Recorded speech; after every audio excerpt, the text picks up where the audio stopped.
Hi friends, welcome to my channel. ముందుగా happy children's day మీ అందరికీ. ఈరోజు చిల్డ్రన్స్ డే రోజు మీతో ఒక విషయం షేర్ చేసుకోవాలనుకుంటున్నాను, ముఖ్యంగా తల్లిదండ్రులకి. అదేమిటంటే, తల్లిదండ్రులారా ఆలోచించండి. ఈ న్యూస్ చాలా ఆలోచింపచేసింది నన్ను. ఏముందంటే, ఎనిమిదో తరగతి చదువుతున్న ఒక పిల్లాడు పొగ తాగడం నేర్చుకున్నాడు. 15 సంవత్సరాలకే మందు తాగడం నేర్చుకున్నాడు. ఎలాగోలా స్కూల్ చదువు నుండి కాలేజీకి వచ్చాడు. అక్కడ పేకాట, పడుచు పిల్లలతో ఆటలు నేర్చుకున్నాడు.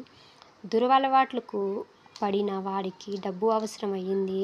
20 ఏళ్ళకే డబ్బు కోసం దొంగతనం చేయడం నేర్చుకున్నాడు. అది సరిపోక హత్యలు చేయడం మొదలుపెట్టాడు. దొంగ ఎన్ని రోజులు దొరలాగా తిరగగలడు కదా. ఒకరోజు దొరికిపోయాడు. 3 ఏళ్ల విచారణ తర్వాత అతనికి ఉరిశిక్ష పడింది. మళ్ళీ ఎన్ని అప్పీలు పెట్టుకున్నా అవన్నీ కొట్టివేసి ఉరిశిక్షనే ఖరారు చేశారు. ఆ రోజున చెప్పేశారు. చివరిగా అతని కోరిక ఏమని అడగగా, అతడు తమ తల్లిదండ్రులని చూడాలని ఆశపడ్డాడు. అతని కోరిక మేరకు వారిని పిలిచారు. కన్నవాళ్ళు కదా, కన్నపిల్లలు రాక్షసులైనా ప్రేమిస్తారు. పోలీసులు, లాయర్లు, సాక్షులు అందరూ మోసం చేసి నీ ఉరికి కారణమయ్యారని ఏడ్చాడు ఆ తల్లిదండ్రులు. అయితే అతడు, వారు కాదు నా మరణానికి కారణం, మీరే అని చెప్పాడు.